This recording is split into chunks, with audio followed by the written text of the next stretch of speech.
Good morning, Mr. Clark. Thank you so much for coming in today. As I said earlier, I'm going to ask you some detailed questions about your PTSD symptoms later on. What I'd like us to do now is to talk more about all of the traumas that you've experienced throughout your lifetime. I don't want you to go into a lot of details about the trauma. Um, we'll have plenty of time to talk about that later on during treatment. And as I mentioned before, we have some really excellent treatments for PTSD. But for today, I'd just like to know some more details about the traumas that have occurred throughout your life. Details like how old were you at the time of the trauma, what happened, um, just a little bit of background information. Okay. So it may be difficult to talk about some of these traumatic experiences, but just do your best and we can take breaks if you need to. Yes. Okay. But it still makes me a little nervous to have to talk about it. Absolutely, I completely understand that. We'll go slow and just let me know if you need to stop at any time. Okay. So, before we get into the trauma, I see from the intake paperwork that you have MS. Do you have any other medical conditions I should be aware of? No, but that's enough. Absolutely. Multiple sclerosis is a really challenging disease. And what I'd like to do right now is just take a couple minutes so that I can better understand your physical and cognitive capabilities and how they may affect your participation in treatment. Okay. While it is important with most PTSD patients to go directly into talking about the trauma in order not to reinforce avoidance, in cases where your patient has a serious medical condition, you may need to assess the impact of their medical symptoms on functioning before selecting the most effective treatment options. Also, you may gain rapport with your patient by acknowledging the effect of his or her disability on their functioning in a psychotherapy setting. So, when did you first start to experience symptoms of MS? Uh, it started one day when I was trying to shave before a big inspection at work. Mhm. I was 23, and I remember I kept putting my hands up to shave, but I kept getting air, like I was missing my face. I could see myself in the mirror, so I thought my eyes were playing tricks on me, so I closed them, and I still couldn't get my face. I had a really bad headache earlier in the week, so I thought that maybe it was just stress. So I called in and I took the day off. The next day I felt better, but then a week later it came back, and then it stuck around. My wife at the time scheduled an appointment for me to see the doc, and they said that maybe it was stress and just to keep an eye on it. But then a week later, my eyes started to bother me. I started seeing these floating things, like these dark spots. I went in for more tests, and that's when we found out that I might have MS. A scan of my brain confirmed it a few months later that I had several lesions on my brain that had changed over time. And by this time, I was having major neurological issues, so I knew it had to be bad. But I could barely walk. My hands didn't want to work. I quit writing a few years later. Some days I can pick up a pen and write on my good ones, but that's how my MS works. I have good days and I have bad days. I'm so sorry to hear this. This sounds like such a challenging disease to live with. It sounds like you've really gone through a lot. I have. So I see that you're 28 now, and so your MS has been progressively getting worse for the past few years, is that correct? Yes. With major medical illnesses, it is important to capture physical and psychological functioning, limits and abilities for completing forms and therapy. For example, cognitive processing therapy for PTSD requires much more writing. Will he or she be able to complete the writing assignments? Prolonged exposure requires emotional processing and integration of information from the trauma memory. Will he or she be able to integrate information if there are cognitive deficits? Prolonged exposure also involves in vivo exposures. Will he or she be able to complete these types of assignments? Understanding limitations is crucial.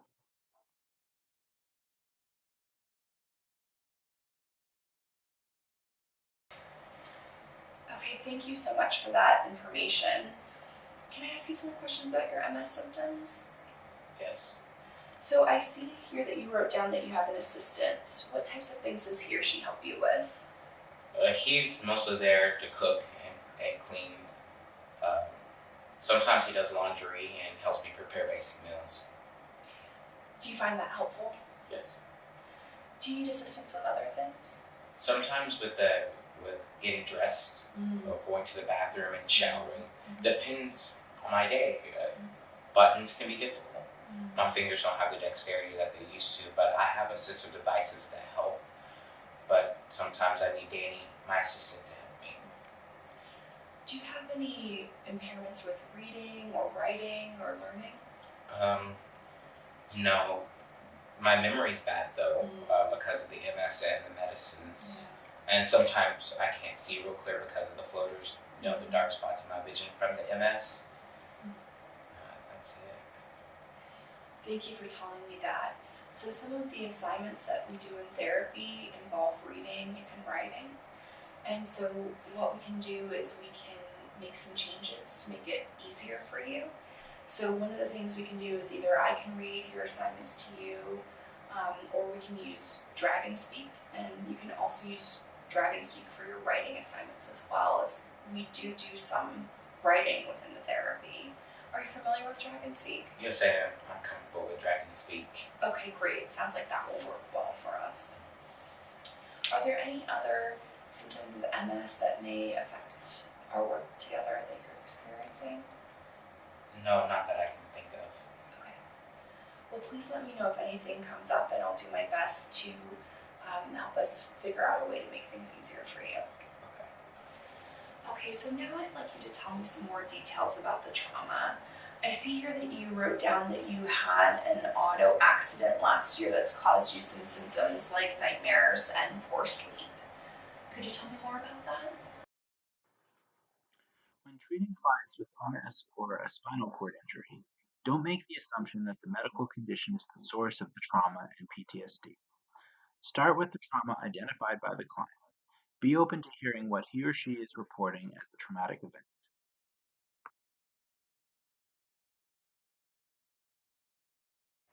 Yeah, I tried to ignore it all, but it all got to be too much.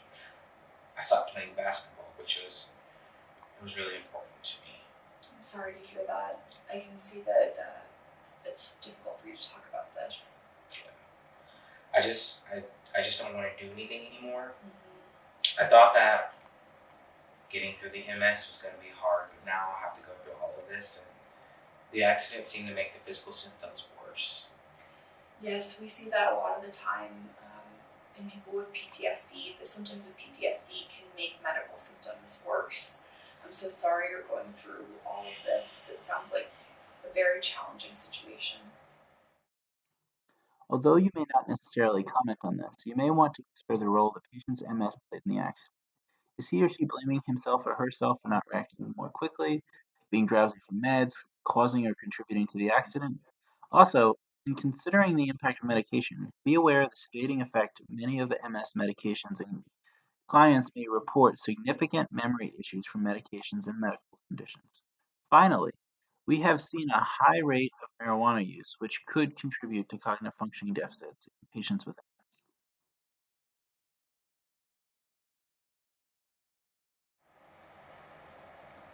Well, what do you want to know? It was snowing. I was in the car alone on the freeway. Uh, I had just finished playing a basketball game with some friends, and it happened so quickly. I was going 60 one minute, and then I heard loud crashing, and when it stopped, I couldn't move, and my legs hurt. That sounds so scary. I'm so sorry to hear this. I thought I was going to die. It's okay. You're safe now. My whole body, My legs, they hurt and I couldn't breathe. It took forever for them to get me out. Now I just have flashes of hearing the crashing and the explosions. Even now I can still hear them.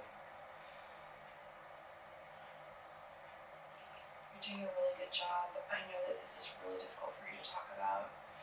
It sounds like such a scary experience. What was happening prior to the accident? Well, like I said, I was heading home. I just finished a game. Uh, I was on the freeway and all of a sudden this car crossed the median. From what they told me, I guess she fell asleep at the wheel. It was snowing, so her SUV basically went airborne and hit a bunch of cars, including mine. I was trapped. I couldn't get out, and the steering wheel column was crushing my legs. Everything gets hazy from there, but I just remember the feeling that I was going to die. I do remember the airbag going off and I was smashed against it and I couldn't breathe. The whole back of my car was crushed in. The car behind me crashed into me too. They had to cut me out using the jaws. Even now I can still hear the sounds. What a terrifying ordeal. First the accident, then passing out, then experiencing so much pain, and then the rescue having to be cut out with the jaws. It sounds like just a very scary and terrifying situation. I'm so sorry you went through all of that. It was. I can see it upsets you now just to even talk about it. Yes, it does. I can imagine you must have felt so helpless when you were stuck there. I did. I do remember some people coming by after a while saying, "It's okay. You're gonna be okay." That must have been a little bit comforting at the time. A bit. But I kept losing consciousness. So it sounds like your life has really changed very dramatically since this accident. Is that correct? Yeah, I don't want to see anyone. I don't go out much. I used to see my friends all the time. Now I just don't see anyone to do anything. I don't even want to play basketball, which is why I came in. I don't want to lose my friends or miss out on the activities that I love doing. It's just hard. Yeah. So what you're experiencing is a very common reaction to trauma. Other people have gone through this same experience that you're going through now. Thank you so much for going into detail about the trauma and telling me more about what happened. I know that it was very difficult for you to talk about.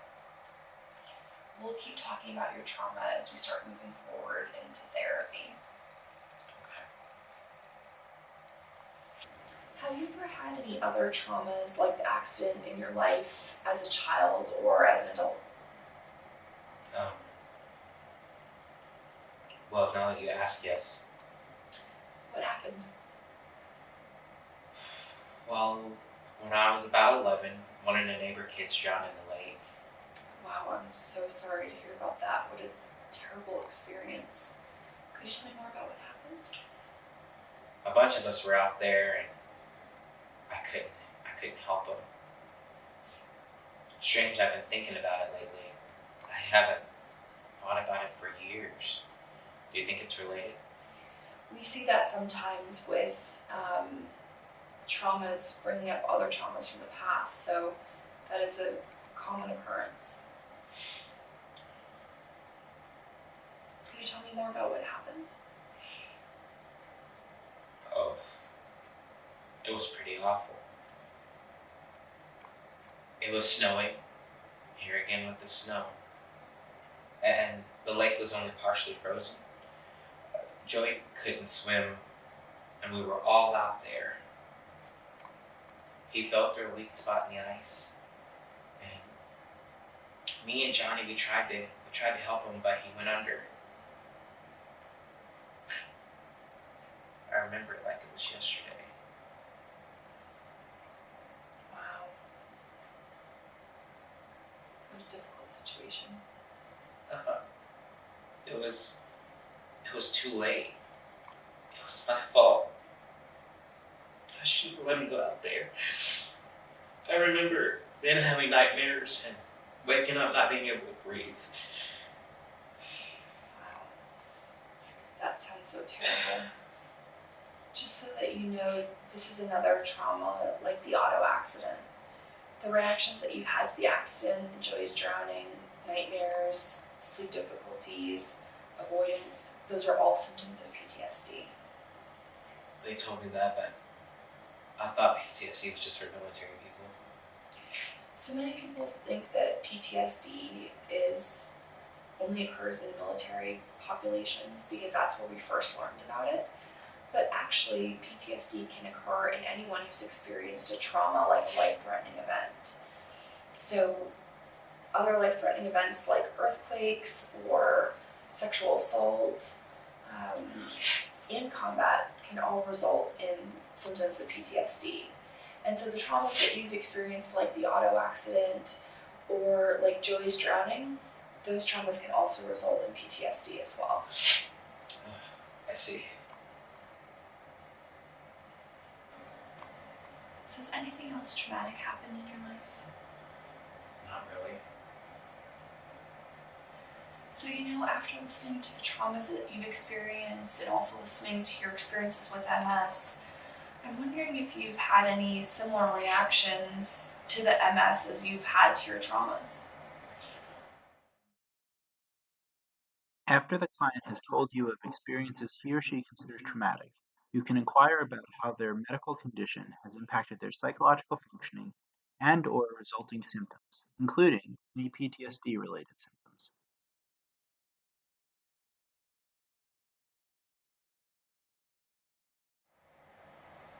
Well, when I was first diagnosed with MS, it was scary.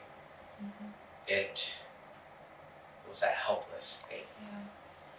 But I think I was more depressed then. Mm-hmm. I've gone to support groups for the MS and they've helped. And they're there when I need them. The helpless thing is definitely similar. I agree. I think that there's this common theme of helplessness between your MS and the traumas that you've experienced.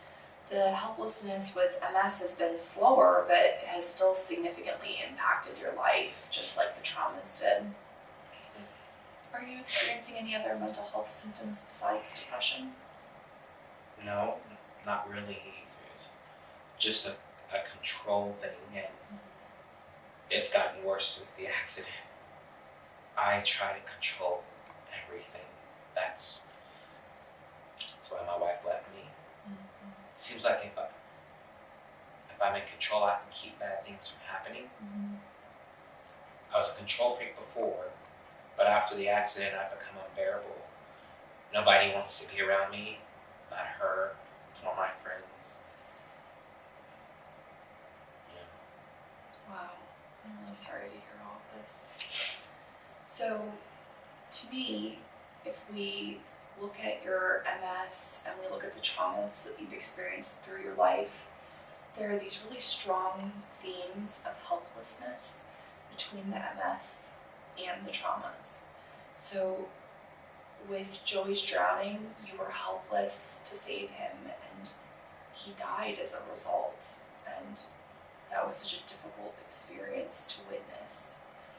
And then with your accident, you were pinned and you were helpless to get out of the vehicle until people came to rescue you, and you were stuck there for a long time. So again, these profound feelings of helplessness. And then with your MS, while your MS has been slower in terms of losing your abilities, it has also produced these profound feelings of helplessness that you weren't able to do some of the things that you used to be able to do. And so when you experience these traumatic events and then you develop PTSD and you experience these deep feelings of helplessness, what we find a lot of the time is that makes you try to control things around you even more than you were before. So it's very common that people with PTSD just really try to control everything in order to not feel helpless. Yeah, that makes sense. I try to control everything to not feel helpless. It is very common in PTSD. Have you noticed any other symptoms of MS that have gotten worse since the accident? Yeah, my driving, I don't drive as much anymore. I haven't been down the road of the accident since it happened, which means that I go about 45 minutes out of the way to play basketball if I go at all.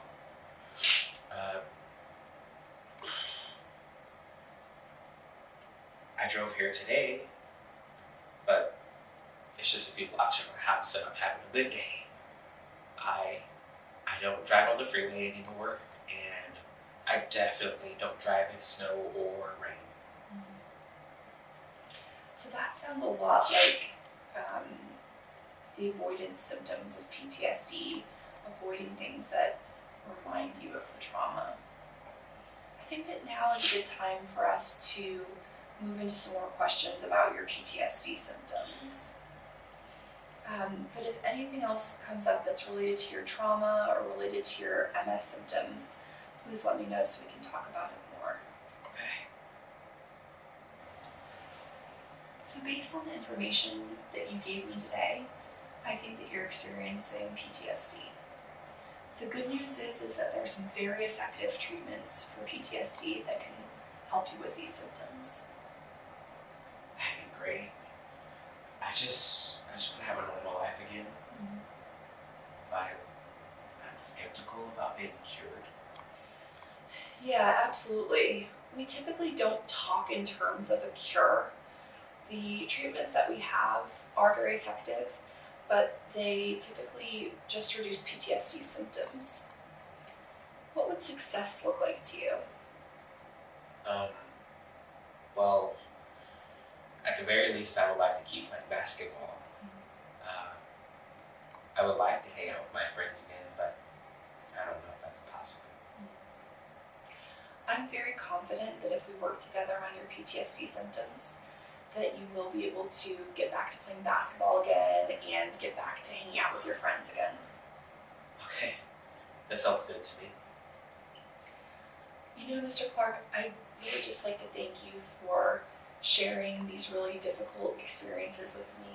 You did such a great job today, and I really appreciate your openness and your willingness to talk about these experiences. So thank you so much for your courage. Thank you. And I'm really excited for us to start our work together. Me too.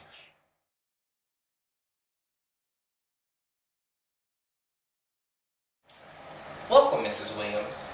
As I said earlier, I'm going to be asking some detailed questions about your PTSD symptoms in just 1 minute.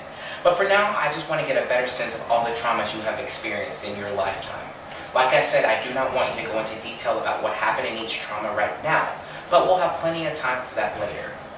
As I said earlier, we have some effective treatments where we talk about the details, but for now I just want to get a better sense of all the traumas you have experienced. Sometimes past experiences can affect the experiences that we're having now. So I'm going to ask about some traumas from both your childhood and adulthood that may have been physical, emotional, sexual, or verbal. How does that sound? I'm not really sure. I'm a little nervous because I've never done this before, being in therapy. And I don't want to talk about the past. I was really hoping we could focus more on the present.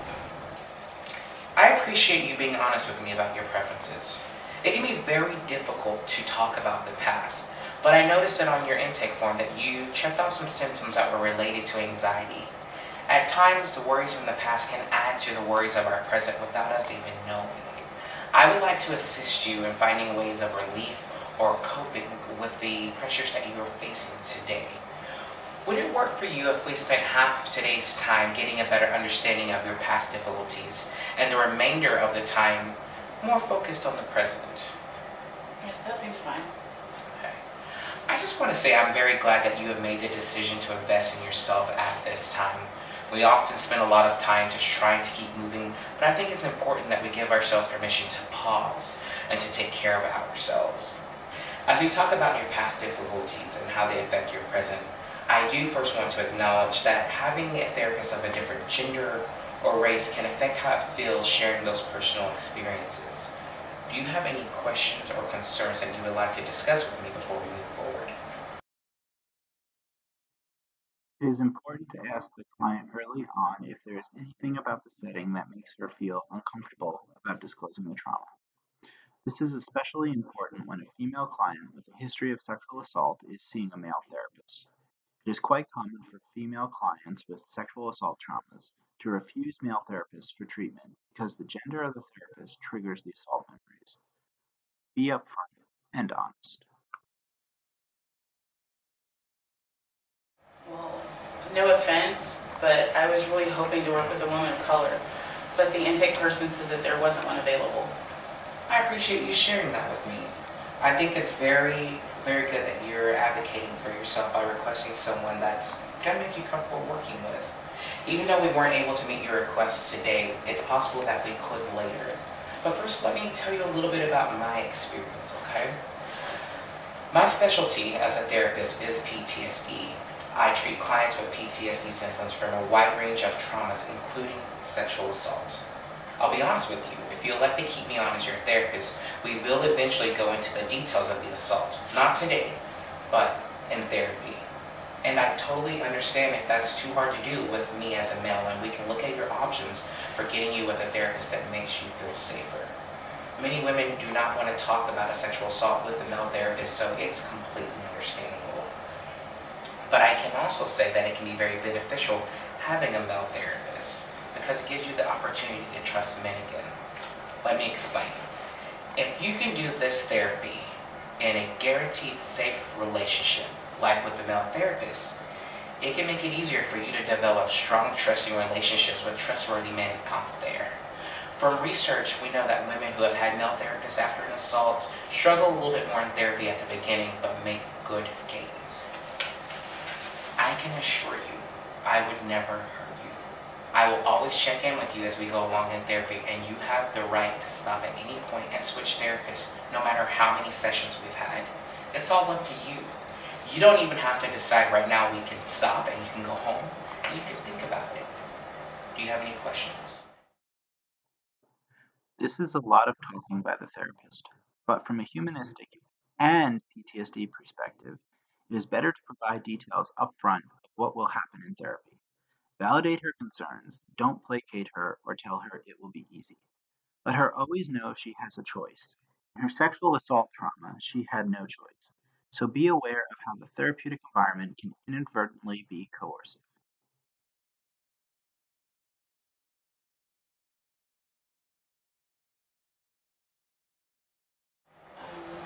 I hear what you're saying, and it makes me feel a little bit better, but I'm really not there yet. So I can change my mind at any time. Absolutely. But let me clarify something for you. It sounds like you have PTSD from your assaults. A big part of PTSD symptoms is avoidance.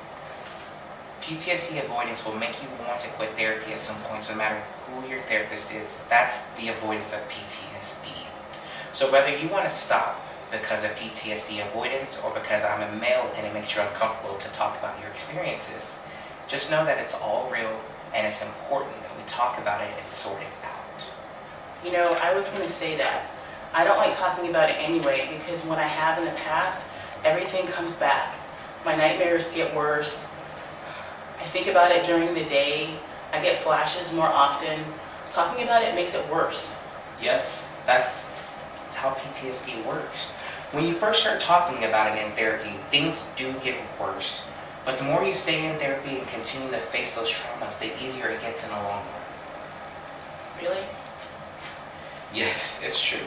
Have you ever done something like giving a speech where it was uncomfortable at first, but the more you did it, the easier it got. I'm not talking about traumas, but everyday experiences. Yes, that makes sense. So what do you think? Do you want to keep going?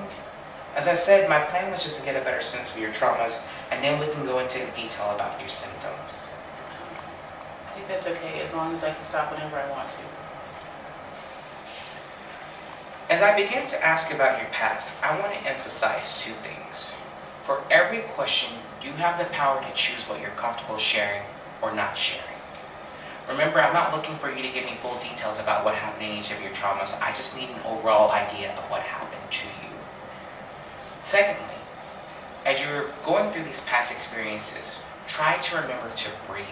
Sometimes when we're stressed out, we hold our breaths, which makes us more tense. So try to remember to take a breath. Actually, let's just start with breathing. Okay? Breath. And out. One of the items that you checked was that you've had an experience of someone touching you against your will or in a way that made you uncomfortable. Yes. Was that one time or multiple times? I hope it was more than once. As you think about it, would you be more comfortable talking about the most recent time or the first time you remember it happening? Well, the most recent times were probably in college at parties. Guys would just like grab. They would just come up behind or just come up and touch you. But those things weren't the worst. The worst time was in high school. In high school, was the person that touched you someone that you knew? Yeah, I knew him. He was my boyfriend, and I was a virgin, but he knew I didn't want to do anything too serious. It is such a betrayal of trust when someone who is supposed to care about you ignores your boundaries physically or in any way. Yeah, it was a betrayal. I couldn't believe he did that. I was just like in shock. Like, oh my God, what is he doing? Can you say what happened? Well, we were on a date, and after the date we went to his house, and we were in the basement. I can't remember, but I don't think anybody else was home. We were kissing, which I was okay with. Then he just wanted to do more. Pushing himself on me. I tried to stop him, but he just wouldn't. This is tough. You're safe right now. His hands were in my pants, and it really hurt. I said no. So he ignored your feelings and just kept doing what he wanted to do. He got mad. He put his hand around my neck, started choking me. And I was crying and shaking my head no, and I couldn't breathe. I think I passed out. It's okay. You're safe now. I don't want to talk about this anymore. It's okay. We can stop there. I really wanted my first time to be special, and he took all of that away from me. He didn't even care that he was hurting me. It sounds pretty awful. Yeah, it was terrible. Just unbelievable what was happening. I didn't understand it. I was trying to figure out why he was doing this. What did I do to make him so mad? That's what you were thinking at the time? Yeah. And how did you think about it afterward? He wanted to see me the next day, and I thought he was going to apologize, but he just felt like it was no big deal. He even tried to kiss me. And after that, I just started avoiding him, and eventually he just left me alone. What is it like to say what happened to you aloud? It's still incredible that it happened. I know some people have it a lot worse, but for me at 15, that was terrible. I still picture it, and I can feel the pressure on my throat and his breathing in my ear. Sometimes to come back to the present, we do a grounding exercise so we can focus on where we are now. Can you tell me 3 things that you see in this room? I see you, I see the clock, I see my shoes. Okay, good. Do you feel up to telling me about the college experiences? Yeah, I can talk about the college parties. That's a lot easier. It's really no big deal. Basically, at those parties, the guys, especially the athletes and the guys in the fraternities, they'll just grab a girl while she's walking by on the dance floor. Half the time you don't even know who it was. They're standing there drinking, smiling, laughing, pretending like nothing even happened. I just ignored it like a lot of the other girls did. It's, like when you're at a party, there's only so many things that can happen, so I really didn't feel afraid. Do you think the violation in high school made you look at the college experiences as less important? Definitely. Compared to what happened in high school, the college was really not that big of a deal. Yes, I understand. I do, however, think that the experiences like the college one, they have some effect on some level. Probably. I just never really thought about it, but maybe. I thought I was fine, but now I know I'm not okay. I'm tired all the time and I'm having trouble. I can't sleep. I just want some help. Thank you so much for sharing that with me. It's hard when our usual ways of coping just don't seem to be working anymore. I used to be able to just push negative thoughts out of my head and just focus on moving forward, but I'm just not able to do that anymore. I want to invite you to take another breath. It takes courage to put into words what happened to you and to even acknowledge that your old coping methods aren't working. It seems like you said that things have gotten worse lately. Did something happen that you can think of that may have made things feel worse as of late? Well, I didn't really think about it, but about a couple months ago, I went to my high school reunion and the guy who raped me was there. Yes, that could definitely be involved in that. We call that a trigger. That's something that reminds us of a difficult memory. Yeah, I could see that, how that could be some kind of a trigger. Yes. Did he say anything to you? It's really stupid, but he just said hey and I said hey back. I probably shouldn't have said anything at all. I know that God wants me to forgive him, but it's just so hard. It's been years and I should have just put it behind me, but I don't know. Just seeing him made me so mad all over again and really embarrassed. Well, survivors of sexual assault often think about things that they wish they had said or done, but I'm guessing no matter what you did or said in that moment that there would still be some pain. I don't know, I just wish I'd said something better than hey. Like what? Just like, I hate you. I hate you. You had no right to do what you did to me. You ruined me. I just hate what you did. Why? Why did you do that to me? Yes, you would want him to know that you are angry and hurting and confused about why he assaulted you. Angry and confused, but not hurt. I'm not hurt. I don't want him to have the satisfaction of knowing that he affected me that way. So yeah, I probably should have not just said anything. I don't want him walking around thinking that he affected me. So would you say that you feel the anger and the confusion, but you don't want him to know it? Yes, he doesn't need that information. He doesn't need to know me like that. Okay. So let's shift gears here. Has anything like this ever happened to you before or after the high school assault? Any other traumas you've had in your life? Yes. Can you tell me more? This is hard. Just what you feel comfortable saying. Well, my uncle, when I was a kid, he touched me. And looking back, I think he touched all the cousins. How old were you? I was about 9 at the time. He was my mom's brother, and he'd watch us whenever they went out. And how long did this go on? It started when I was about 9, and it kept happening until he moved away. So, until I was about 11. And how often would this happen? I don't know, maybe 10 times. You're doing good. Did you feel safe enough then to tell anyone? No. I just kept it a secret. He said that he would hurt my sister. And nobody would have believed me anyway.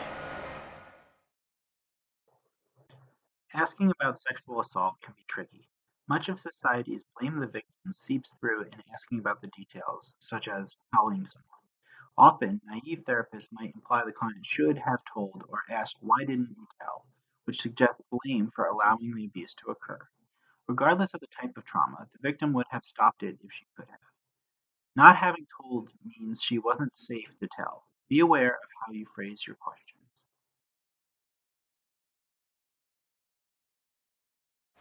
Okay. That was a really tough experience for you as a kid. Any other traumas in your life? No, I guess that's enough. Yes, you have had many traumatic experiences that contribute to your symptoms now. And like I said, the college experience that you described as no big deal contributes as well. When you look at the whole history, I can see what you're saying. Okay, well, let's switch gears on you again. Earlier you said that God would want you to forgive him, them. Can you tell me more about how God or your faith has helped you with your coping? Spirituality can be important to individuals at different levels or not at all. Be direct in asking about the individual's spiritual beliefs and how they may have impacted healing. Some individuals with PTSD find solace in spirituality, and others reject previously held spiritual beliefs. How could God let something this terrible happen? Obviously, an objective stance will allow effective delivery of treatment in a way that suits the client best. Well, I usually don't bring my problems to people. I don't trust people like that. Plus, I don't want to be a burden to anyone. But I definitely have prayed about it a lot. Are you a believer? I have spiritual beliefs and practices, but I would never want to assume our experiences or thoughts about it are identical. So could you tell me more about what that is like for you? Well, I believe that God is a healer and deliverer, and that God is the reason that I'm still here and it's somewhat in my right mind. I mean, I absolutely believe that. You know, when I'm crying or just feeling broken, I call out and just say, "Jesus, help me." And every time God has shown up for me, giving me peace and enough strength to just keep moving forward. The Holy Spirit just says, "Latanya, I'm here. It's going to be okay. Everything is going to be okay." It sounds like your faith has really helped keep you going. Absolutely. But I just feel bad sometimes because I feel like I don't trust him enough. You know, that I don't trust God enough to just forgive and move on. So sometimes I have found that it takes working on the PTSD and the effects of the trauma before we can get to a place of forgiveness and moving on. Much like I said earlier, I'll be focusing on the effects of the trauma, the PTSD, and not focusing on spiritual healing. I don't think we'll be doing anything that's going to be against your spiritual beliefs, but if it does, you just let me know and we will make the therapy fit within your beliefs. Does that sound okay? Okay. Okay. So just let me know if you have any questions. How do you feel about working with me now? I'm okay. It was hard to talk about the traumas, but I'm okay. Okay. Well, just let me know. Now let's move into talking in more detail about your symptoms.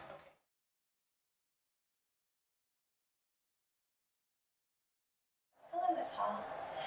Today we'll be going over your intake paperwork, as well as getting to know you a little bit better. As I mentioned before, I'll be going through some questions related to your PTSD symptoms, as well as asking some clarifying questions related to the experiences that you reported. We have a lot of effective PTSD treatments, and we want to make sure you get the best one that works for you. And as part of this, I'm going to be going through some questions related to your traumatic events. And you don't have to go through the details of the events per se, just generally what happened and what age you were when they happened. Does that make sense? Yes, it does. Okay. So on your intake paperwork, it says that your presenting concerns are increased anxiety as well as nightmares related to a recent assault. Yeah. Things have been really hard for me lately. Can you tell me what happened in the assault? I got jumped by 3 guys when leaving the club with my friend. They beat the mess out of me. That was about 2 months ago. That's terrible. Do you have any idea of why they attacked you? It wasn't for the money or anything like that, if that's what you're thinking. My friend and I were leaving a gay club, and I think they were looking for someone to beat up. I guess I just fit the bill. Fit the bill? I'm trans. Thank you for sharing that with me. I'm sorry they singled you out like that. Have you ever even worked with a trans client? Despite the understandable urge, try not to appear defensive. Sexual and gender minority clients may ask about a practitioner's relevant experience because of a history of discrimination by healthcare providers. Answer as honestly as possible and then assure them about the areas in which you do have expertise, such as the treatment of PTSD.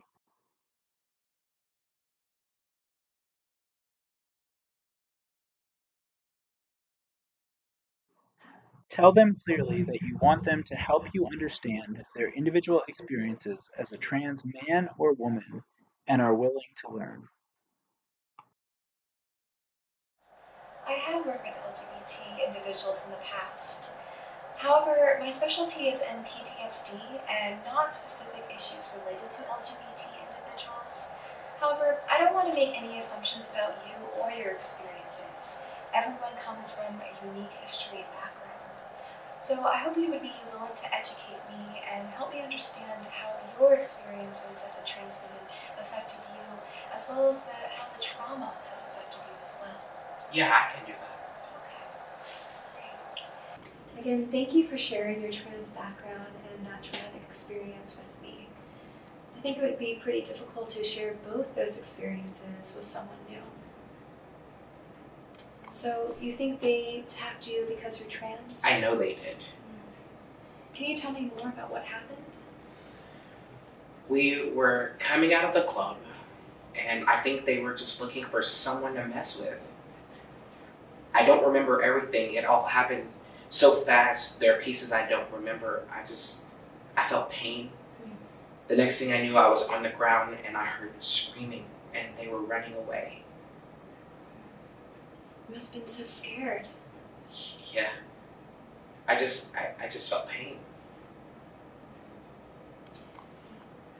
It's so terrifying, and I wonder, was there anything else that you remembered about this? Well, when it was happening, I thought it would never stop.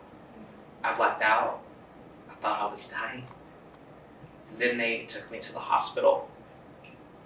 And all I remember, it was Fuzzy was this police officer saying my dead name. And it seems like he chuckled or something. Can you help me understand what you mean by your dead name? In working with transgender individuals, some may refer to their given name as their dead name. Speaking about the client's given name and, more generally, their experiences before living in their affirmed gender can be very stressful. To show respect for the client, we recommend not asking for the individual's dead name. Follow the client's lead and mirror their language about their gender identity and development. That's the wrong gender and name assigned at birth on my license. It's super masculine, but the procedures I've had make me look a lot more feminine than the photo on my license. Anytime I have to use my license for a procedure or fill out a form with my legal name, it just feels terrible. Every time I'm forced to use them, I feel like I don't belong. And in that moment, when I'm in the back of an ambulance and I have to explain myself, that's when I want to disappear. Hearing my dead name was a reminder of a part of myself that I wish hadn't existed in the first place. I see. And after going through that assault and with all the pain you're going through and not being able to think clearly, you're then forced to explain yourself to this policeman. Yeah, I hear how terrible this attack was on you.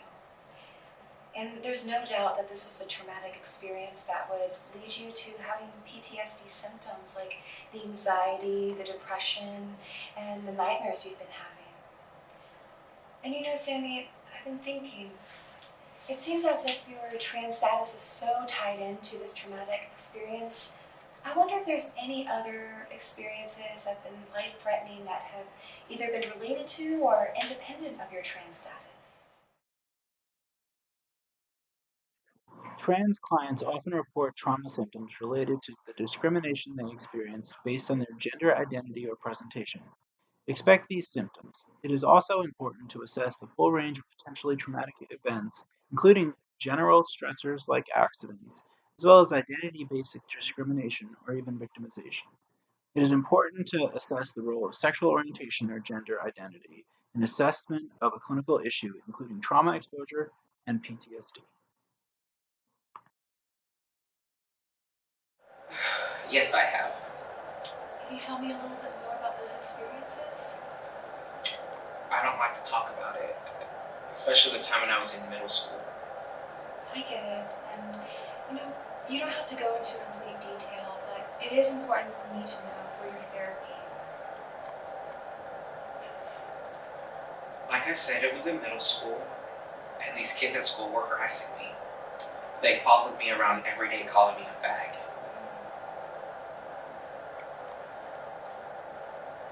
One day, these two guys in gym class were shoving me into lockers, and they grabbed me between my legs, hands in my pants. I couldn't get them off of me. I felt violated. I felt so helpless and alone. I'm so sorry you had to go through that, Sammy. And I want to let you know that what you experienced during that time in gym in middle school was sexual assault, and that's another experience that can create PTSD. I just thought it was me. You didn't do anything to cause that to happen. They had no right to violate you. Can you tell me more what happened? Well, it probably lasted about 15 minutes, but it felt like hours, and no one came. There were noises in the gym, like talking. They got quiet, and then they ran away and left me there. How did it end? I got myself together, and I went home. My mom could tell something happened. I was a mess. That's when she pulled me out of school and decided to homeschool me. It sounds like a good idea to pull you out of school to get you away from those guys. Yeah, it was. But then I felt like a weirdo for being homeschooled. I get it. Were there any other experiences you went through? Well, I don't know if these count as traumas, but as a trans woman, I constantly have to deal with stares and harassment, like going to the restroom in public, which I try not to do. You get weird stares all the time. Like the other day, I had this woman at the mall give me a dirty look because I went into a family restroom and she's asking me why I felt the need to make her wait with her kid who had a dirty diaper. It just sucks that I'm forced to use a family restroom. And the anxiety that I feel over going to the bathroom every day is something that women never even have to consider. It's not fair. Just let us pee in peace, please. And I also feel like this is just something that people like me have to go through. And you're right, it's so unfair. And it sounds like you've been discriminated against as a trans woman. I've even had people follow me into the bathroom to gender police me or to sneak a peek at my genitals. Why do they care so much? Why do they think that they have the right to know what's in between my legs? That's my own damn business. Research documents significant psychological consequences of living with a socially stigmatized identity. One well-supported framework, the minority stress model, identified a few of the internal experiences.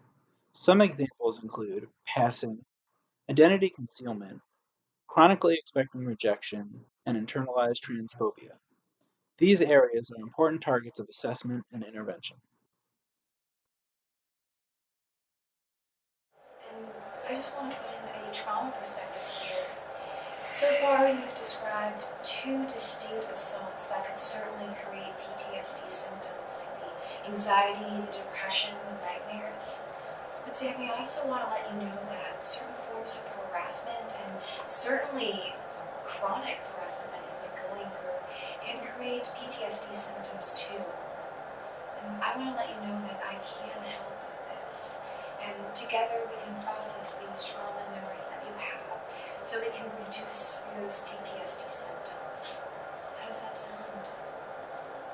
impossible at this point, but I'm willing to try. I'm glad you're willing to try. And unfortunately, I can't control the world out there, and I can't make people be fair, accepting, or understanding. But what I can do is help you through these PTSD symptoms. I want a new normal. I get it. And together with this treatment of processing your PTSD symptoms, we can find out together what a new normal might look and feel like for you. That all sounds good. I just don't know if I'll ever get past all of this. I understand why you may think that, especially with all that you've been through.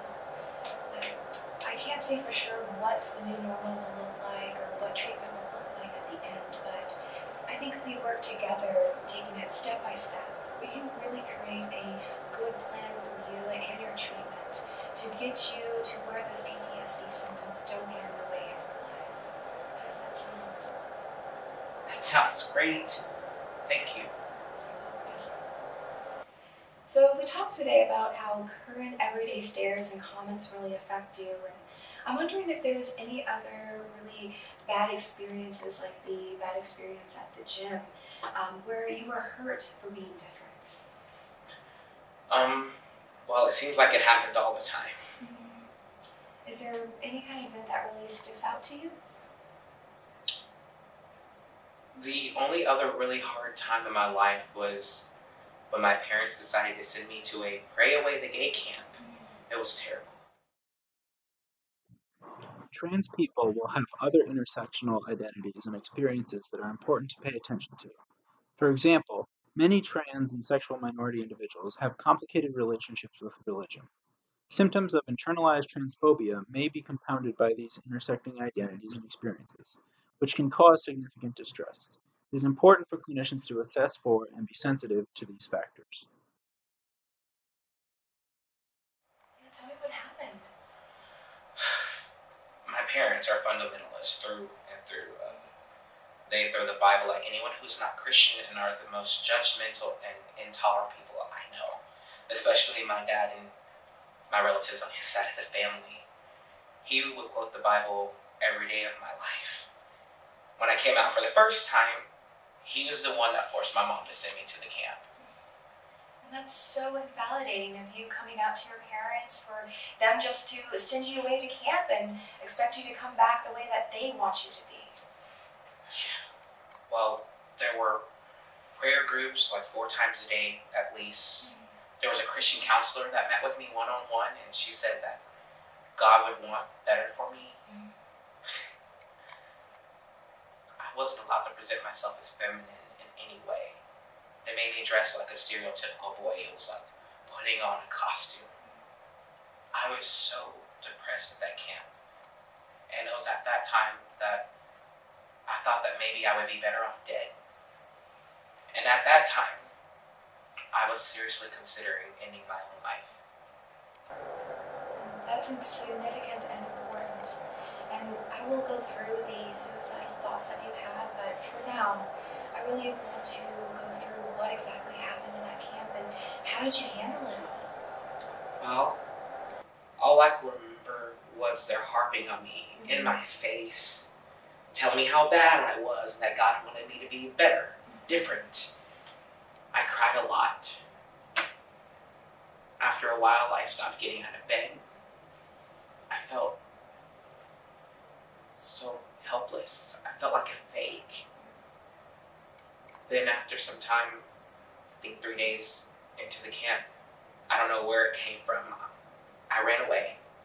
The camp was in the woods, but I caught a ride into the city with some guy who took me to the ER. Luckily, the nurse was trans affirming, and she called my mom and told her that whatever treatment they were trying was causing me to be suicidal. I think that woke my mom up. She took me home. I was about 3 months from graduating high school, so they let me live with my grandmother until I graduated. And then I moved, and I never turned back. It seems like that's another really unsupportive and invalidating environment that you had to go through. And Are these events coming back to you like in nightmares? Actually, they have. They were gone for a while, but they've been coming back up since the attack. And I want to let you know, Sammy, that what you're going through is really common.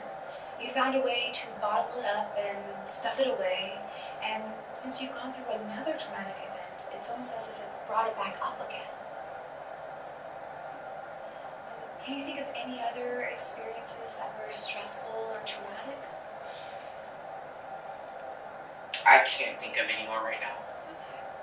Well, I think you get the picture of today, and I want to let you know that these awful things that happened to you, they created these PTSD symptoms that can go away with proper treatment.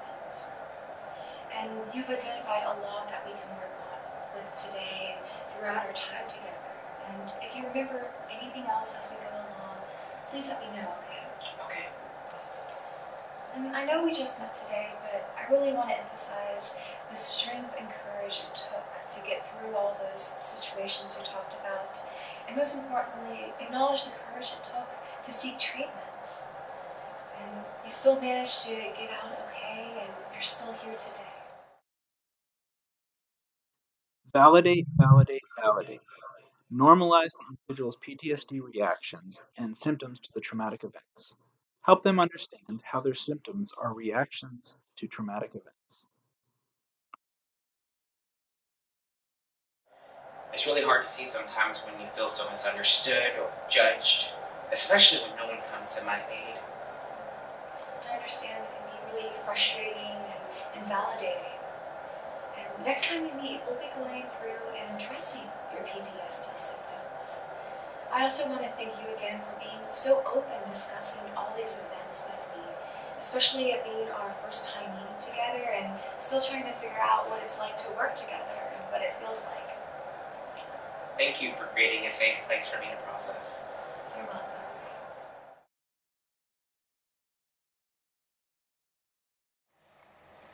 Hi, Mr. Chavez. As I said earlier, I'm going to ask you some detailed questions about your symptoms of PTSD. But first, I want to get a better sense of the traumas you've experienced in your lifetime. Let me just remind you that I don't want to go into details about what happened in each of your traumas right now. We'll have plenty of time for that later. As I said, I have some very effective treatments where we can talk about the details of the traumas, but for now, I just want to get a better sense of all the traumas you've experienced. I'm interested in things like how many traumas you've experienced, what ages you were at the times of the traumas, and that sort of thing. Does that make sense? I guess so, yeah. Okay. Do you have any questions? No, I don't have any questions right now. Okay. Let me start with what you've listed for your traumas. You wrote that you were in combat, right? Yes, I was deployed. Okay. While my expertise is with PTSD, I've mostly worked with civilians and not many veterans. I understand some of the terms used by veterans, but not all of them. So I want to be open to learning. Is that okay with you? Of course. I appreciate your willingness to learn. Be aware that not all veterans served in a combat environment. Those that have been in combat have been exposed to varying degrees of danger, and the types of traumatic experiences can vary widely. Most veterans who have been in combat were in constant danger during their deployment. In order to get a clear picture of the veteran's trauma exposure during deployment and their service in the military, think in terms of number of traumatic events in each deployment. Also, if you are not familiar with the military and the experience of veterans, it is important for you to ask questions about the military and the jargon used. Great. I also don't want to make any assumptions about what you've experienced, so I appreciate your patience. First, it sounds like being deployed means that you served in the military, but you were also assigned somewhere special. Is that right? Yeah, it was a special duty assignment. It could be temporary or permanent and for different lengths of time. Could you tell me about where you were deployed and for how long? I was deployed 3 times. The first time in Iraq from 04 to 05, and the other 2 times in Afghanistan from 06 to 07 and 2009 to 2010. It sounds like you were there for about a year each time. Is that right? Actually, no. The first deployment to Iraq was for a year, 12 months, and then the other 2 were for 6. Could you give me a sense of what your duties were? I was a medic there, and I did that all 3 times. Consider that as a medic, the combat veteran may have had many traumas in aiding the wounded. It is important to note that medics are engaged in triage and are not physicians. Thus, they can often feel helpless in treating the wounded, leading to potentially more traumatic experiences. Your decision point here would be to assess for two types of trauma: loss of soldiers in his or her role as a medic, and other traumatic experiences where his or her life was threatened.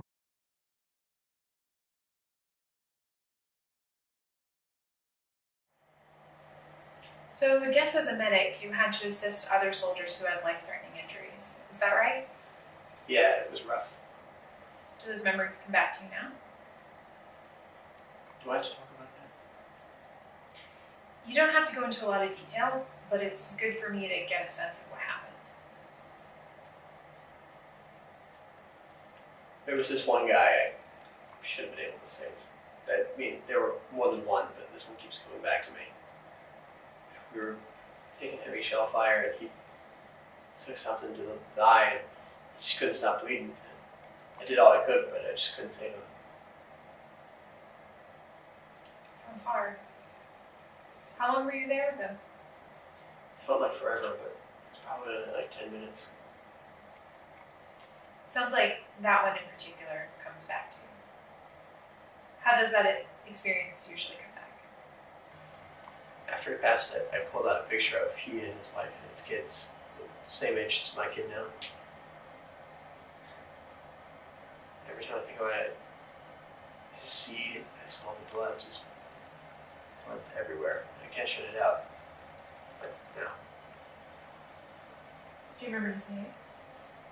I couldn't forget it. His name's Johnson. I could turn over the picture and see the names of his kids. Bud and Janie. Stop. You're doing a good job. Just take a couple breaths. Importantly, as a clinician, you are looking for balance. You do not want to rush your veteran through the memory, yet you do not want him to go into too much detail. If you rush, he will feel invalidated and you will lose his or her trust. If you go into too much detail, you will lose your focus of assessing for traumas and run the risk of this turning into a therapy session. That was a rough one. If you're getting triggered with your own child now, it may be one we want to work on. But let's move on for now, if that's okay. What's the second one? I'd like to continue to get a sense of the other traumas you've experienced while in combat. I know it might feel like I'm opening you up, but remember that's why I said I didn't want to go into too much detail. This is why. I need to get a sense of the extent of all the traumas you've experienced.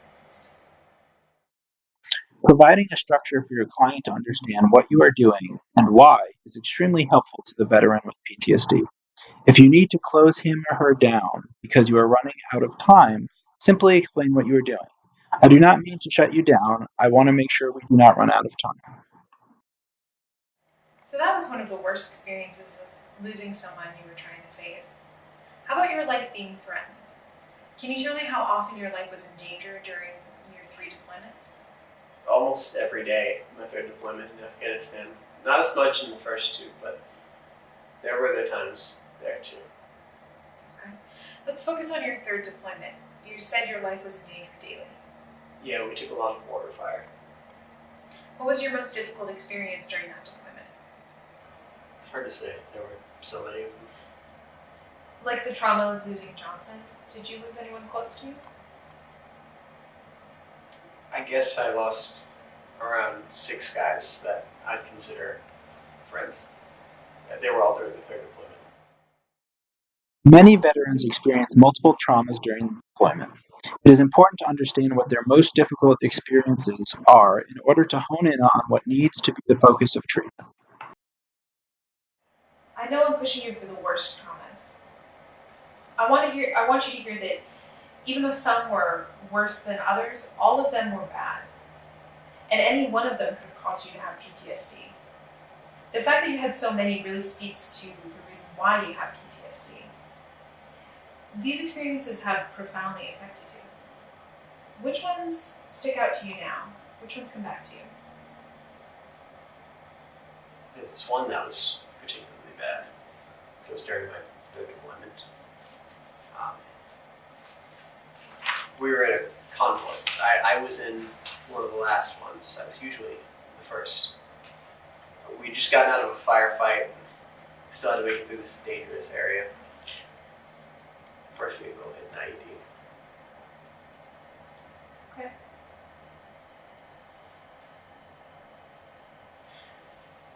It was just a huge explosion. Two of my friends died.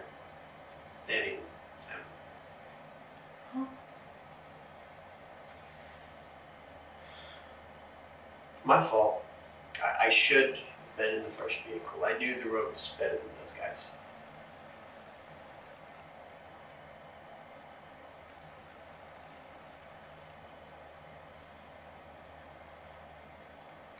When I was safe enough to go get them, I tried all I could. I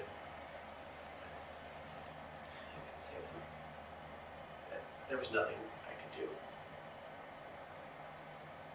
They were dead.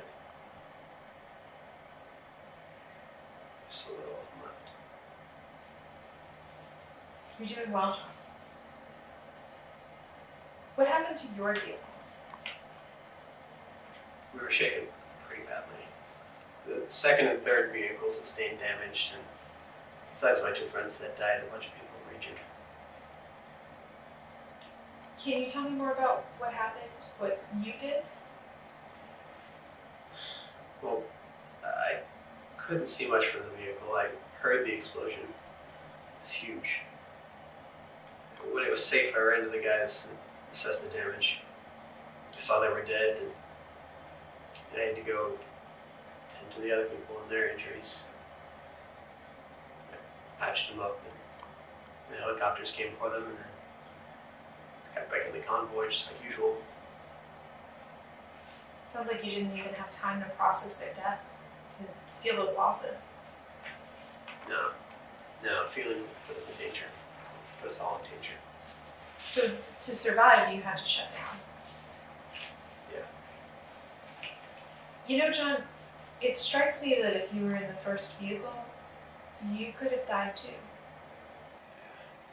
Keep playing in my head. Them telling me to get in the last Humvee. It sounds like you're feeling the loss, but also something about it not having been you. It should have been me. If I were in the first Humvee, maybe I would have seen the IED and we would have not hit it. I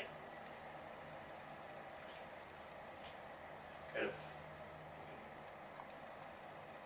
You know, blaming yourself is part of PTSD too, right? No, I didn't know that. It's one of the symptoms of PTSD. As well as replaying the image in your head over and over again. Just like you're describing. That makes sense. So, was that the worst experience of your third deployment? Yeah. It sounds like there were others. To help me get a perspective, what were the worst experiences of all three deployments? Aside from Johnson and Iraq, all of the worst ones were in the third deployment. Okay.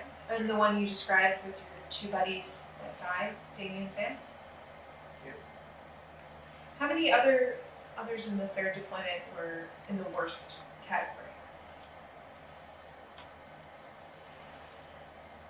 I'd say maybe 3 or 4. Okay.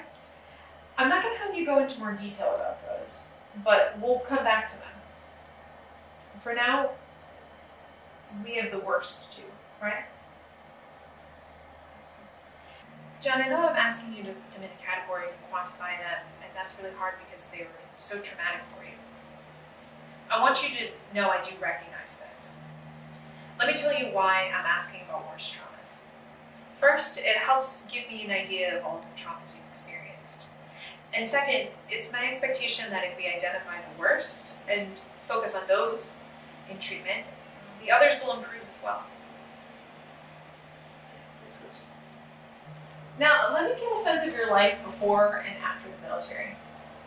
Have you had any other traumatic experiences in your life outside of the military? Yes, I was in a serious car accident when I was a kid. Sorry to hear that. Tell me more about what happened. I don't remember much just because I was so young, it was so long ago. But I remember being in the car with my mother and my brother. A car rear-ended us, and my mother's seatbelt malfunctioned and she was thrown from the car. How old were you? I was 8. What do you remember? I just remember being happy one moment, and lots of loud crashing noises, kind of blank for a moment, and then just tons of commotion. Sounds pretty scary. Yeah, it was. I was mostly scared for my mother, but she was okay.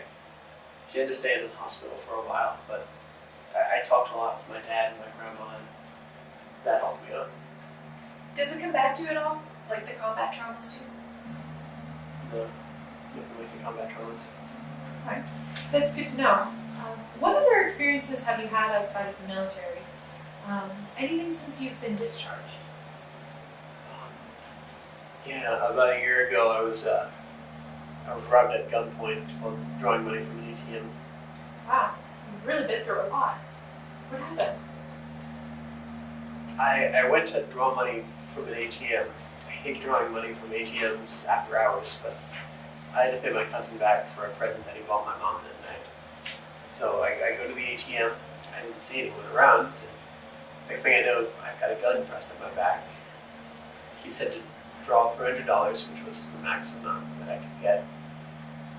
He said he would shoot me if I moved. And he said he told me to count to 100. I did, and he was gone. I didn't get a good look at him, and I couldn't tell the police what he looked like. He wasn't gone. I'm so sorry to hear this. You've been through so many difficult things in your life. Yeah. I guess the worst part of it is that everything just got worse for me afterwards. My sleeping got worse, my nightmares about combat. It's gotten to the point where I don't even leave home. Often, combat veterans experience a variety of traumas over their lifespan. It is important to ascertain the worst traumas to determine which trauma will be the primary focus of therapy. I see. It sounds like you were coping well right up until about a year ago when the robbery happened. Is that right? How does the robbery fit in the severity of the combat traumas? Is it worse or is it just kind of out there? It was scary, but it's nothing like the combat traumas. I think I have a good sense of all the things that have happened in your life. And unless we've missed something, I would like to change gears and move on to talking about symptoms. But first, John, I want to say that I recognize that you've been through a lot in your lifetime. And any one of the experiences that you described today could have caused you to have PTSD. You've had many, many life-threatening events. Although you may not feel like you did enough, as you said earlier, I want to acknowledge the survival strategies both in the middle of the traumatic events and since then trying to get your life back. It takes a tremendous amount of courage to do what you've done, and I'm glad you've taken the next step by coming into therapy. We have some pretty effective treatments that will help make sense of what's happened to you and help you get your life back. How does that sound? Good. I hope I can get there. I don't see any reason why these treatments wouldn't work for you. If you have any questions along the way, just let me know. I want to keep you as informed as possible about what we're doing and why we're doing it. That sounds good. Okay, so let's move on to symptoms.